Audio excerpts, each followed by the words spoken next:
श्री परमात्मने नमः। ओं वासुदेवाय नमः। ओं व्यासदेवाय नमः।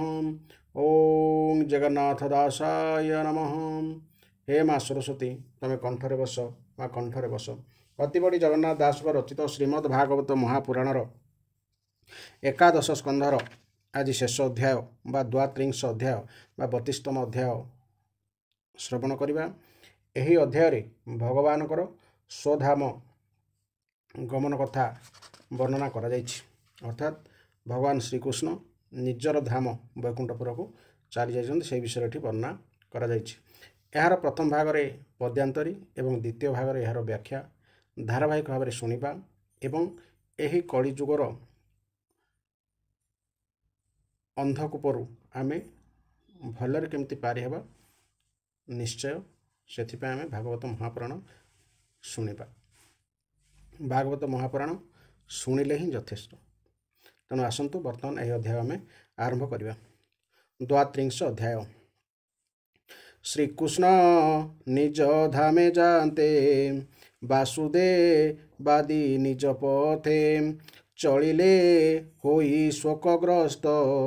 द्वात्रिंश अध्याय चरित। श्रीशुक उवाच एबे हो परीक्षित शुण विधाता आदि देवगण रजनी मुखे दिन अन्ते मिलिले कृष्णर ग्रहते। त्रिदश नाथ पुरंदर मिलिले गौरी शंकर। सिद्धक गंधर्व पितृगणे पिशाच किन्नर चारणे। यक्षगुई हक विद्याधर घेनाई नाना उपहार। कृष्णग मन खेला देखी मिलिले भुवन उपेखी। कृष्णर जन्म कर्म मान आनंदे करन्ति गायन। दिव्यकु सुम बरसन्ति जयस बदे करिस्तुति।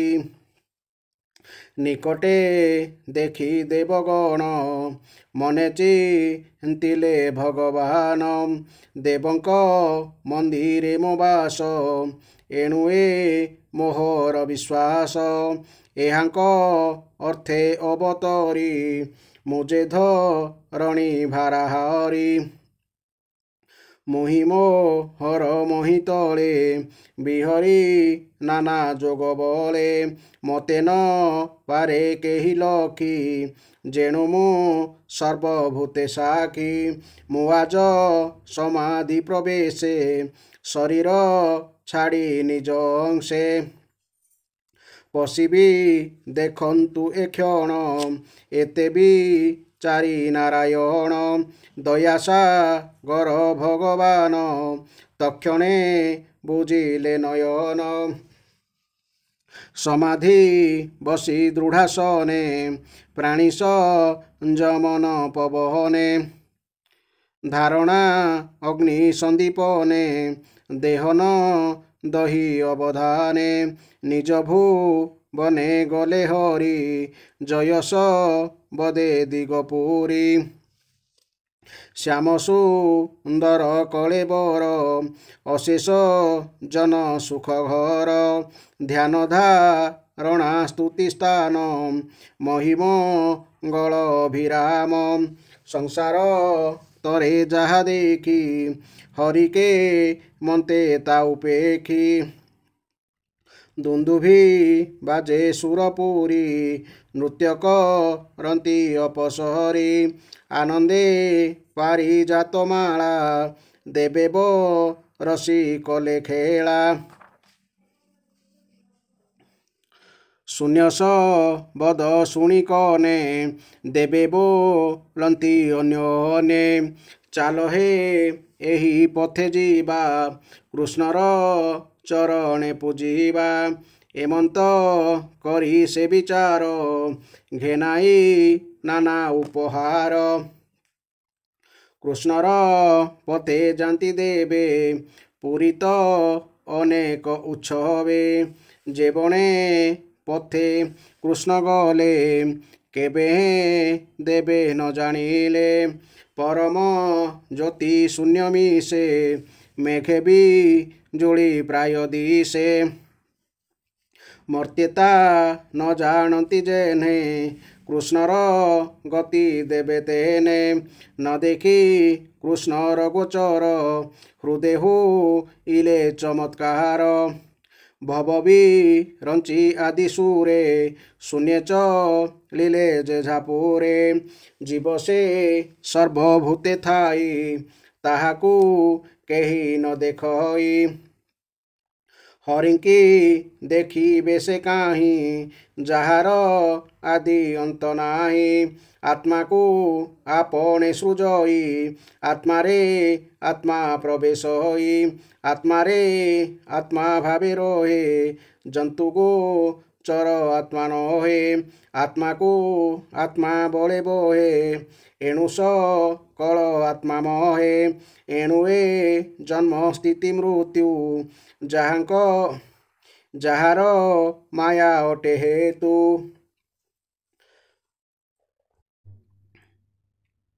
नटर प्राय क्रीड़ा करे देखाई पुणी ता संघरे शुण हे परीक्षित तुही जमर घरु भावग्राही गुरु बा लोक आनीदेले तोते हैं गर्भे से रखिले सेहर अंते अंत करे प्रलय करे जे संसारे समरे हेले ताकू जिणी महाम हिम चक्रपाणी चरणे बिंधिला जे व्याध खंडिले तार अपराध देखाई दर्शन गति ताहाकू देले स्वर्गम गति एमंत महिमा जाहार से नहे नर अवतार आपणा तनु से न रखे एकथा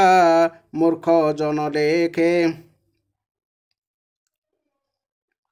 सृष्टि पालन संहारण जे प्रभु परम कारण ए लीला खेला मात्र करे तेणु शेष शक्ति धरे तथापि जदु वंश मारी धरणी भारा अपहरी विचारे नाही प्रयोजन तेणु से गले निज स्थान से देव देवंकर पति देखाई तांकु दिव्य मूर्ति जेसने नट लीला करे से निज माया रे बिहरे एमंते गोविंदर गति एबे हो शुण नरपति तार चरित एसयले जे प्राणी उठी प्रात काले करई श्रवण कीर्तन भावे भक्ति बले पूर्ण सुमरी गोविंदर गति निर्मल होए तार मति संसार ताप न लागई अंते परम गति पाई एबे हो शुण कृष्ण लीला दारुक द्वारका जे गला रोदन करी उच्च स्वरे पशिला द्वारका नगरे देवकी वसुदेव पादे पड़िला दुख शोकनादे शुणिमी लीला उग्रसेन देखी दारुक आगमन दारुक कही शोकनादे पड़िला उग्रसेन पादे जादव बल नाशक था राम गोविंदंक व्यवस्था दारुक मुखु ताहा शुणी कृष्णर जेते कतरुणी शोके हो इले मुरुचित धरणी पड़ी मोहगत सकले मिली एक स्थाने रोदन करी उच्च सोने ଶିରେବ ଦନେ କରତାଡ଼ି କାନ୍ଦନ୍ତି ମହି ତଳେ ପଡ଼ି ରାମ ଗୋବିନ୍ଦ ତନୁ ତ୍ୟାଗେ ପ୍ରାଣକେ ଧରେ ହୃଦ ଭାଗେ ଦେବକୀ ରୋହିଣୀର କୋଳେ ହାହା ଗୋବିନ୍ଦ ବୋଲି ଭୋଳେ ପଡ଼ି ଛାଡ଼ିଲେ ନିଜ ପ୍ରାଣ ଦେଖିବ ସୁଦେବ ତକ୍ଷଣ ଚକିତେ ଚଉଦିଗେ ଚାହିଁ କାତରେ କମ୍ପେ ତାର ଦେହି ଡାକିଲା ତୋଳିବେନି କର ଆସ ଗୋବିନ୍ଦ ହଳଧର ଦେଖାଅ ସୁନ୍ଦର ବଦନ ବୋଲି ଛାଡ଼ିଲା ନିଜ ପ୍ରାଣ ବସୁଦେବର ଯେତେ ନାରୀ ସ୍ୱାମୀ ଚରଣ ଦୃଢ଼େ ଧରି ଅନଳେ ହୋଇଲେ ଦହନ ଗମିଲେ ବୈକୁଣ୍ଠ ଭୁବନ ରେବତୀ ରାମ ମାର୍ଗ ଚିନ୍ତି ଅଗ୍ନିରେ ଦଗଦ ହୁଅନ୍ତି କୃଷ୍ଣ ନନ୍ଦନ ନାରୀ ଗଣେ ଅଗ୍ନି ପ୍ରବେଶ ଜଣେ ଜଣେ କୃଷ୍ଣର ଶ୍ରେଷ୍ଠା ଅଷ୍ଟନାରୀ ରୁକ୍ମିଣୀ ଦେବୀ ଆଦି କରି ତୁଣ୍ଡେ ଚାରି ଭଗବାନ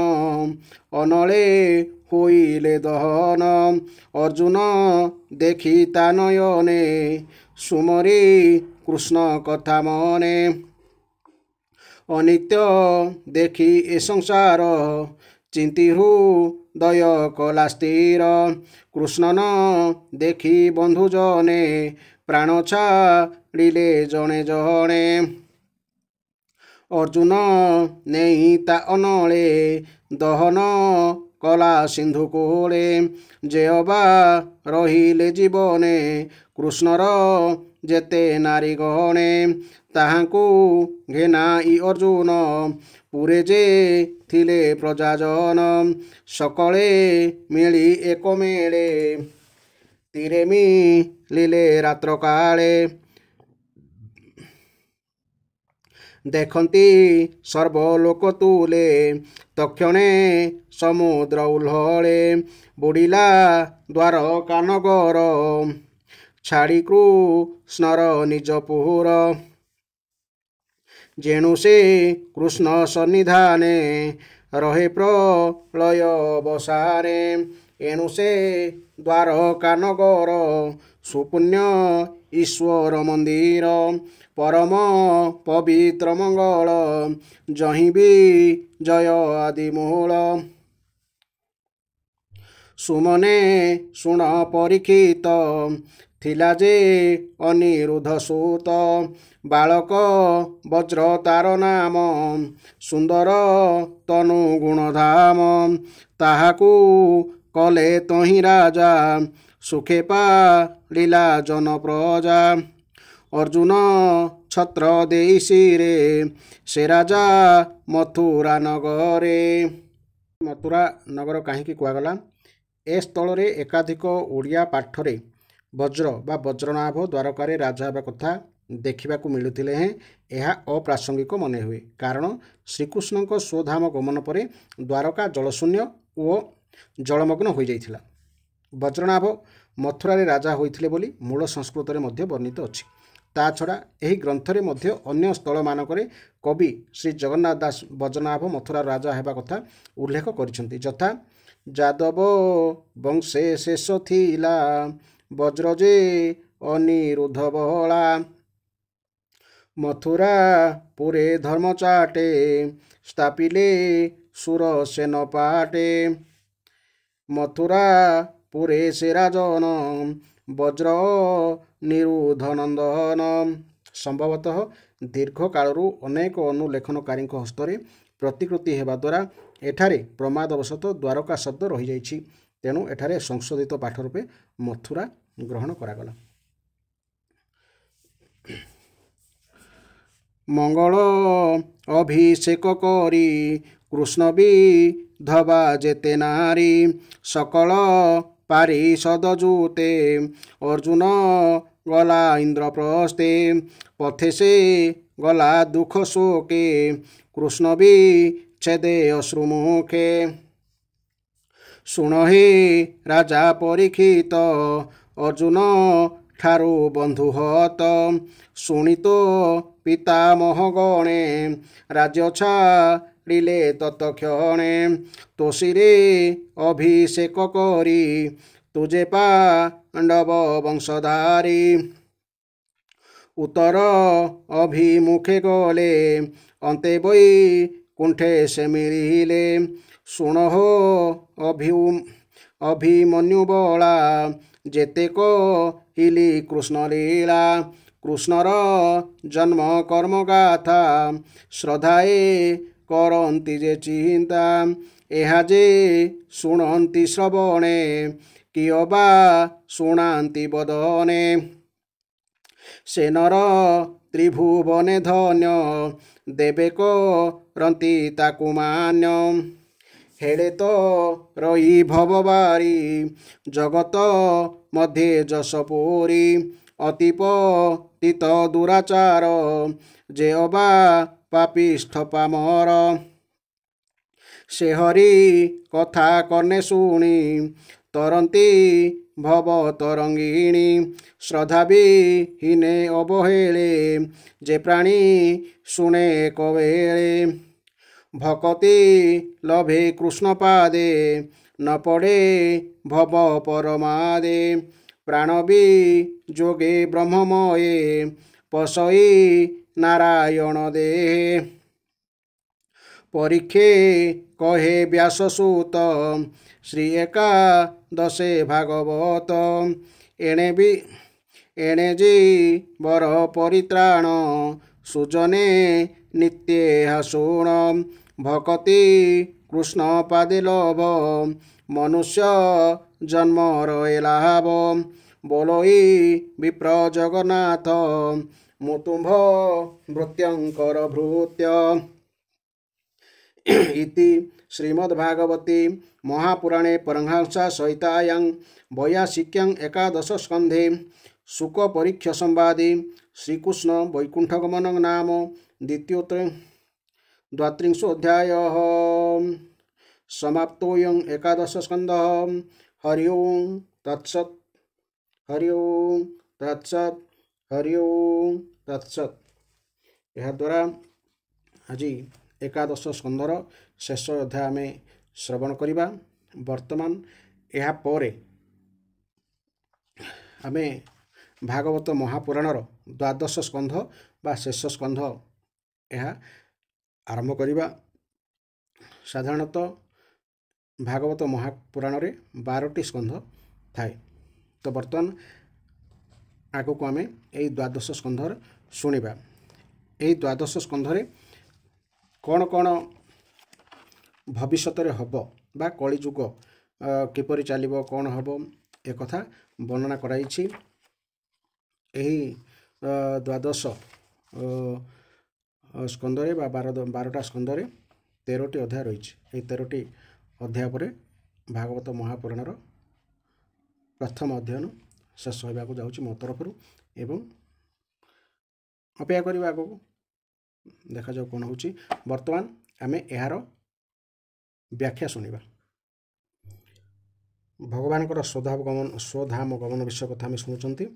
ଶ୍ରୀ ଶୁକଦେବ କହିଚାଲେ, ହେ ପରୀକ୍ଷିତ, ଦାରୁକ ଚାଲିଯିବା ପରେ ବ୍ରହ୍ମା, ହରପାର୍ବତୀ, ଇନ୍ଦ୍ର ଆଦି ଲୋକପାଳ, ମରିଚି ଆଦି ପ୍ରଜାପତି, ବଡ଼ ବଡ଼ ମୁନି ଋଷି, ପିତୃଗଣ, ସିନ୍ଧ, ଗନ୍ଧର୍ବ, ବିଦ୍ୟାଧର, ନାଗ, ଚାରଣ, ଯକ୍ଷ, ରାକ୍ଷସ, କିନ୍ନର, ଅପ୍ସରା ତଥା ଗରୁଡ଼ ଲୋକର ବିଭିନ୍ନ ପକ୍ଷୀ ଅଥବା ମୈତ୍ରେୟ ଆଦି ବ୍ରାହ୍ମଣ ଭଗବାନ ଶ୍ରୀକୃଷ୍ଣଙ୍କର ପରମ ଧାମ ଗମନ ଦେଖିବା ନିମନ୍ତେ ବଡ଼ ଉତ୍ସୁକ ହୋଇ ସେଠାକୁ ଆସିଗଲେ। ସେମାନେ ସମସ୍ତେ ଭଗବାନଙ୍କର ଜନ୍ମ ଓ ଲୀଳାମାନ ଗାନ ତଥା ବର୍ଣ୍ଣନା କରୁଥାନ୍ତି। ସେମାନଙ୍କର ବହୁ ସଂଖ୍ୟକ ବିମାନରେ ଆକାଶ ପୂର୍ଣ୍ଣ ହୋଇଯାଇଥାଏ। ସେମାନେ ଅତ୍ୟନ୍ତ ଭକ୍ତିର ସହିତ ଭଗବାନଙ୍କ ଉପରେ ପୁଷ୍ପବୃଷ୍ଟି କରୁଥାନ୍ତି। ସର୍ବବ୍ୟାପକ ଭଗବାନ ଶ୍ରୀକୃଷ୍ଣ ଶୋକ ଓ ବିଭୂତି ସ୍ୱରୂପ ଲୋକ ପିତାମହ ବ୍ରହ୍ମା ତଥା ଅନ୍ୟ ସମସ୍ତଙ୍କୁ ଦେଖି ନିଜେ ନିଜକୁ ଆତ୍ମ ସ୍ୱରୂପରେ ସ୍ଥାପନ କରିଦେଲେ ଏବଂ ଆପଣା କମଳ ନୟନ ବୁଜିଦେଲେ। ଭଗବାନଙ୍କର ମଙ୍ଗଳମୟ ବିଗ୍ରହ ତନୁ ହେଉଛି ଉପାସକମାନଙ୍କ ନିମନ୍ତେ ଧାରଣା ଓ ଧ୍ୟାନର ପରମ ମଙ୍ଗଳମୟ ଆଶ୍ରୟ। ତାହା ସମସ୍ତ ଭୁବନର ମଧ୍ୟ ଆଶ୍ରୟ ଏବଂ ତାହା ସମସ୍ତଙ୍କୁ ଆନନ୍ଦ ପ୍ରଦାନ କରେ। ତେଣୁ ଭଗବାନ ନିଜର ସେହି ମଙ୍ଗଳମୟ ଶ୍ରୀଅଙ୍ଗକୁ ଯୋଗ ଧାରଣା ଅଗ୍ନିରେ ଜଳାଇ ନ ଦେଇ ସଶରୀର ସ୍ୱଧାମକୁ ଚାଲିଗଲେ। ସେତେବେଳେ ସ୍ୱର୍ଗରେ ଦୁନ୍ଦୁଭି ବାଜି ଉଠିଲା ଏବଂ ଆକାଶରୁ ପୁଷ୍ପବୃଷ୍ଟି ହେଲା। ହେ ପରୀକ୍ଷିତ, ଭଗବାନ ଶ୍ରୀକୃଷ୍ଣଙ୍କର ପଛେ ପଛେ ଭୂଲୋକରୁ ସତ୍ୟ, ଧର୍ମ, ଧୈର୍ଯ୍ୟ, କୀର୍ତ୍ତି ଓ ଶ୍ରୀଦେବୀ ମଧ୍ୟ ଚାଲିଗଲେ। ଭଗବାନଙ୍କର ଗତି ତ ମନ ଓ ବାଣୀର ଅତୀତ। ସେଥିପାଇଁ ଭଗବାନ ଯେତେବେଳେ ତାଙ୍କର ସ୍ୱଧାମରେ ପ୍ରବେଶ କଲେ ସେତେବେଳେ ବ୍ରହ୍ମା ଆଦି ଦେବତାଙ୍କ ମଧ୍ୟ ତାହା ଦେଖିପାରିଲେ ନାହିଁ। ସେହି ଘଟଣା ସେମାନଙ୍କୁ ଅତ୍ୟନ୍ତ ବିସ୍ମିତ କରିଦେଲା। ବିଜୁଳି ଯେପରି ଆକାଶରେ ଝଟକି ଉଠି ତୁରନ୍ତ ଆକାଶରେ କେଉଁଠି ଯେ ବିଲୀନ ହୋଇଯାଏ, କେହି ବି ତା'ର ଗତିକୁ ଦେଖିପାରନ୍ତି ନାହିଁ। ଠିକ୍ ସେହିପରି ଭଗବାନ ଶ୍ରୀକୃଷ୍ଣଙ୍କର ସ୍ୱଧାମ ପ୍ରବେଶ ଲୀଳା ଦେଖିବାକୁ ଆସିଥିବା ବଡ଼ ବଡ଼ ଦେବତା ଓ ମୁନିଋଷିମାନଙ୍କ ଭିତରୁ କେହି ବି ସେହି ଲୀଳା ଦେଖିପାରିଲେ ନାହିଁ। ଭଗବାନଙ୍କର ସେହି ପରମ ଯୋଗମୟୀ ଗତି ଦେଖି ବ୍ରହ୍ମା, ଶିବ ଆଦି ଦେବତା ଅତ୍ୟନ୍ତ ବିସ୍ମିତ ହୋଇଗଲେ ଏବଂ ପ୍ରଭୁଙ୍କୁ ସ୍ତୁତି କରି କରି ନିଜ ନିଜ ଧାମକୁ ଫେରିଗଲେ। ହେ ପରୀକ୍ଷିତ, ନଟ ଯେପରି ବିଭିନ୍ନ ଭୂମିକାରେ ଅଭିନୟ କରି ମଧ୍ୟ ସେଇଥିରୁ ସମ୍ପୂର୍ଣ୍ଣ ନିର୍ଲିପ୍ତ ରହେ, ଭଗବାନ ସେହିପରି ମନୁଷ୍ୟଙ୍କ ପରି ଯେଉଁ ଜନ୍ମ ହୁଅନ୍ତି ପୁଣି ମର୍ତ୍ତ୍ୟଲୋକରୁ ତିରୋହିତ ହୋଇଯାଆନ୍ତି ଓ ନାନା ପ୍ରକାର ଲୀଳା କରନ୍ତି, ସେସବୁ ହେଉଛି ତାଙ୍କ ମାୟାର ବିଳାସ ମାତ୍ର ଓ ଅଭିନୟ ମାତ୍ର। ଭଗବାନ ସ୍ୱୟଂ ଏହି ଜଗତ ସୃଷ୍ଟି କରି ସେଥିରେ ପ୍ରବେଶ କରି ବିହାର କରନ୍ତି ଏବଂ ଶେଷରେ ସଂହାର ଲୀଳା କରି ସବୁଥିରୁ ନିବୃତ୍ତ ହୋଇଯାଇ ନିଜର ଅନନ୍ତ ମହିମାମୟ ସ୍ୱରୂପରେ ପ୍ରତିଷ୍ଠିତ ହୋଇଯାଆନ୍ତି। ପ୍ରିୟ ପରୀକ୍ଷିତ, ଯେଉଁ ଭଗବାନ ଶ୍ରୀକୃଷ୍ଣ ଯମପୁରକୁ ଯାଇ ଗୁରୁପୁତ୍ରକୁ ସଶରୀର ଫେରାଇ ଆଣିଥିଲେ, ଯେ ବ୍ରହ୍ମାସ୍ତ୍ରରେ ଜଳିଯାଇଥିବା ତୁମର ଶରୀରକୁ ଜୀବିତ କରିଥିଲେ, ଯେ କାଳର ମଧ୍ୟ ମହାକାଳ ଭଗବାନ ରୁଦ୍ରଙ୍କୁ ଯୁଦ୍ଧରେ ଜିଣିଗଲେ ଏବଂ ଯେ ଏତେ ବଡ଼ ଭୟଙ୍କର ଅପରାଧ କରିଥିବା ଜରାସବରକୁ କ୍ଷମା କରିଦେଇ ସଶରୀର ସ୍ୱର୍ଗକୁ ପଠାଇଦେଲେ, ସେହି ସର୍ବସମର୍ଥ ଶରଣାଗତ ବତ୍ସଳ ପ୍ରଭୁ ଶ୍ରୀକୃଷ୍ଣ କ'ଣ ଚାହିଁଥିଲେ ନିଜ ଶରୀରଟି ଏଠି ରଖିଦେଇ ପାରିନଥାନ୍ତେ? ନିଶ୍ଚୟ ରଖିଦେଇ ପାରିଥାନ୍ତି। ଏଥିରେ ଆଶ୍ଚର୍ଯ୍ୟର ବିଷୟ କିଛି ନଥିଲା। ଭଗବାନ ଶ୍ରୀକୃଷ୍ଣ ହେଉଛନ୍ତି ସକଳ ଜଗତର ଉତ୍ପତ୍ତି, ସ୍ଥିତି ଓ ସଂହାରର ଅନ୍ୟାନ୍ୟ କାରଣ ଏବଂ ତାଙ୍କ ପାଖରେ ସକଳ ଶକ୍ତି ରହିଛି। ତଥାପି ସେ ନିଜ ଶରୀରକୁ ଏ ସଂସାରରେ ରଖିବାକୁ ଇଚ୍ଛା କଲେ ନାହିଁ। ସେ ଭାବିଲେ, ଏ ମନୁଷ୍ୟ ଶରୀର ରଖିବାରେ ଆଉ କି ପ୍ରୟୋଜନ ରହିଛି? ତେଣୁ ବିଶାଳ ଦ୍ୱାରକାର ଐଶ୍ୱର୍ଯ୍ୟ ପ୍ରତି ଓ ନିଜ କୁଟୁମ୍ବ ପ୍ରତି ସମ୍ପୂର୍ଣ୍ଣ ଅନାସକ୍ତ ହୋଇ ସେ ସ୍ୱଧାମକୁ ଚାଲିଗଲେ। ଏହାଦ୍ୱାରା ସେ ଦେଖାଇଦେଲେ ଯେ ଯୋଗୀ ସିଦ୍ଧି ବଳରେ ନିଜ ଶରୀରକୁ ରକ୍ଷା କରି ସଂସାରରେ ଘରେ ଓ କୁଟୁମ୍ବ ଲୋକଙ୍କ ମେଳରେ ସୁଖ ଦୁଃଖ ଭୋଗ କରିବାର ଇଚ୍ଛା ପୋଷଣ ନ କରନ୍ତୁ। ସେ ପୂର୍ଣ୍ଣ ଅନାସକ୍ତ ହୋଇ ନିଜର ଦିବ୍ୟ ଧାମକୁ ପରମ ପଦକୁ ଯାତ୍ରା କରନ୍ତୁ। ଯେଉଁ ବ୍ୟକ୍ତି ସକାଳୁ ଉଠି ଭଗବାନ ଶ୍ରୀକୃଷ୍ଣଙ୍କର ଏହି ପରମ ଧାମ ଗମନ କଥା ଏକାଗ୍ରତା ଓ ଭକ୍ତିର ସହିତ କୀର୍ତ୍ତନ କରିବେ, ତାଙ୍କୁ ଭଗବାନଙ୍କର ସେହି ସର୍ବଶ୍ରେଷ୍ଠ ପରମପଦ ଲାଭ ହେବ। ଏପଟେ ଦାରୁକ ଶ୍ରୀକୃଷ୍ଣଙ୍କ ବିରହରେ ବ୍ୟାକୁଳ ହୋଇ ଦ୍ୱାରକା ଚାଲିଗଲେ ଏବଂ ବସୁଦେବ ଓ ଅଗ୍ରସେନଙ୍କ ଚରଣରେ ଲୋଟିପଡ଼ି ଲୁହରେ ତାଙ୍କର ପାଦକୁ ଭିଜାଇ ଦେଲେ। ହେ ପରୀକ୍ଷିତ, ଶେଷରେ ସେ କୌଣସି ପ୍ରକାର ନିଜର କୋହ ସମ୍ଭାଳି ଯଦୁବଂଶ ବିନାଶର ସକଳ ବିବରଣୀ ଶୁଣାଇଲେ। ତାହା ଶୁଣି ସେମାନଙ୍କ ହୃଦୟ ଦୁଃଖରେ ବ୍ୟାକୁଳ ହୋଇଗଲା ଏବଂ ସେମାନେ ଅତିଶୟ ଶୋକରେ ମୂର୍ଚ୍ଛିତ ହୋଇଗଲେ। ଶ୍ରୀକୃଷ୍ଣଙ୍କ ବିୟୋଗରେ ବିହ୍ୱଳ ହୋଇ ସେମାନେ ମୁଣ୍ଡ କୋଡ଼ି କାନ୍ଦିଲେ। ସେମାନଙ୍କର ଭାଇ ବନ୍ଧୁ ପ୍ରାଣଶୂନ୍ୟ ହୋଇ ପଡ଼ିଥିବା ସ୍ଥାନକୁ ଅବିଳମ୍ବେ ଧାଇଁ ଆସିଲେ। ଦେବକୀ, ରୋହିଣୀ ଓ ବସୁଦେବ ସେମାନଙ୍କର ପ୍ରିୟ ପୁତ୍ର ଶ୍ରୀକୃଷ୍ଣ ବଳରାମକୁ ନ ଦେଖି ଅତ୍ୟନ୍ତ ଶୋକାକୁଳ ହୋଇ ବେହୋସ ହୋଇଗଲେ। ସେମାନେ ଭଗବତ ବିରହରେ ବ୍ୟାକୁଳ ହୋଇ ସେହିଠାରେ ହିଁ ପ୍ରାଣ ଛାଡ଼ିଦେଲେ। ସ୍ତ୍ରୀ ଲୋକମାନେ ନିଜ ନିଜ ସ୍ୱାମୀମାନଙ୍କର ଶବ ଚିହ୍ନି ସେମାନଙ୍କୁ ହୃଦୟରେ ଭିଡ଼ି ଧରିଲେ ଏବଂ ସେମାନଙ୍କ ଚିତାଗ୍ନିରେ ଝାସ ଦେଇ ଭସ୍ମ ହୋଇଗଲେ। ବଳରାମଙ୍କ ପତ୍ନୀମାନେ ବଳରାମଙ୍କ ଶରୀରକୁ, ବାସୁଦେବଙ୍କ ପତ୍ନୀମାନେ ବସୁଦେବଙ୍କ ମୃତଦେହକୁ ଏବଂ ଭଗବାନଙ୍କର ପୁତ୍ରବଧୂମାନେ ନିଜ ନିଜ ସ୍ୱାମୀଙ୍କ ଶବକୁ ନେଇ ଅଗ୍ନିରେ ପ୍ରବେଶ କରିଗଲେ। ଶ୍ରୀକୃଷ୍ଣଙ୍କର ରୁକ୍ମିଣୀ ଆଦି ପାଟରାଣୀମାନେ ଭଗବାନଙ୍କ ଧ୍ୟାନରେ ମଗ୍ନ ହୋଇ ଅଗ୍ନିରେ ପ୍ରବେଶ କରିଗଲେ। ହେ ପରୀକ୍ଷିତ, ଅର୍ଜୁନ ପ୍ରଥମେ ନିଜର ପ୍ରିୟତମ ତଥା ସଖା ଭଗବାନ ଶ୍ରୀକୃଷ୍ଣଙ୍କ ବିରହରେ ଅତ୍ୟନ୍ତ ବ୍ୟାକୁଳ ହୋଇଗଲେ, କିନ୍ତୁ ପରେ ସେ ପ୍ରଭୁଙ୍କର ଗୀତୋକ୍ତ ସଦୁପଦେଶ ସ୍ମରଣ କରି ଧୈର୍ଯ୍ୟ ଧରିଲେ। ଯଦୁବଂଶର ମୃତ ବ୍ୟକ୍ତିମାନଙ୍କ ମଧ୍ୟରୁ ଯେଉଁମାନଙ୍କୁ ପିଣ୍ଡ ଦେବାକୁ କେହି ନଥିଲେ, ଅର୍ଜୁନ ସେମାନଙ୍କ ଶ୍ରାଦ୍ଧ କ୍ରମ ଅନୁସାରେ ବିଧିପୂର୍ବକ କରାଇଲେ। ମହାରାଜ, ଭଗବାନ ସ୍ୱଧାମକୁ ଚାଲିଯିବା ପରେ କେବଳ ତାଙ୍କରି ନିବାସଟି ଛାଡ଼ିଦେଇ ସମୁଦ୍ର କ୍ଷଣକ ମଧ୍ୟରେ ସମଗ୍ର ଦ୍ୱାରକାକୁ ପାଣିରେ ବୁଡ଼ାଇ ଦେଲା। ଭଗବାନ ଶ୍ରୀକୃଷ୍ଣ ସେଠାରେ ଏବେ ବି ସଦାସର୍ବଦା ନିବାସ କରୁଛନ୍ତି। ସେହି ସ୍ଥାନକୁ ସ୍ମରଣ କରିବା ମାତ୍ରେ ତାହା ସକଳ ପାପ ତାପ ନାଶ କରିଦିଏ ଏବଂ ସର୍ବମଙ୍ଗଳକୁ ମଧ୍ୟ ଅଧିକ ମଙ୍ଗଳ କରିଦିଏ। ପ୍ରିୟ ପରୀକ୍ଷିତ, ପିଣ୍ଡଦାନ ପରେ ସେଠାରେ ଯେଉଁ ନାରୀମାନେ ଶିଶୁମାନେ ଓ ବୃଦ୍ଧମାନେ ବଞ୍ଚି ରହିଥିଲେ ସେମାନଙ୍କୁ ଧରି ଅର୍ଜୁନ ଇନ୍ଦ୍ରପ୍ରସ୍ଥ ଚାଲିଗଲେ। ସେଠାରେ ସେମାନଙ୍କୁ ଯଥାଯୋଗ୍ୟ ରୀତିରେ ଥଇଥାନ କରି ଅନିରୁଦ୍ଧଙ୍କ ପୁତ୍ରଙ୍କର ରାଜ୍ୟାଭିଷେକ ବା ମଥୁରା ନିମନ୍ତେ ରାଜ୍ୟାଭିଷେକ କରିଦେଲେ। ହେ ରାଜନ, ଆପଣଙ୍କର ପିତାମହ ଯୁଧିଷ୍ଠିର ଆଦି ପାଣ୍ଡବମାନେ ଅର୍ଜୁନଙ୍କ ଠାରୁ ହିଁ ଜାଣିବାକୁ ପାଇଲେ ଯେ ଯଦୁବଂଶୀମାନଙ୍କର ନିଧନ ହୋଇଗଲା। ତାହା ଶୁଣି ସେ ନିଜର ବଂଶଧର ଭାବରେ ଆପଣଙ୍କୁ ରାଜପଦରେ ଅଭିଷିକ୍ତ କରି ହିମାଳୟକୁ ବୀରଯାତ୍ରା କଲେ। ମୁଁ ଆପଣଙ୍କୁ ଦେବତାମାନଙ୍କର ମଧ୍ୟ ଆରାଧ୍ୟ ଦେବ ଭଗବାନ ଶ୍ରୀକୃଷ୍ଣଙ୍କର ଜନ୍ମଲୀଳା ଓ କର୍ମଲୀଳା ଶୁଣାଇଦେଲି। ଯେଉଁ ମନୁଷ୍ୟ ଏହା ଶ୍ରଦ୍ଧାର ସହିତ କୀର୍ତ୍ତନ କରନ୍ତି ସେ ସକଳ ପାପରୁ ମୁକ୍ତ ହୋଇଯାଆନ୍ତି।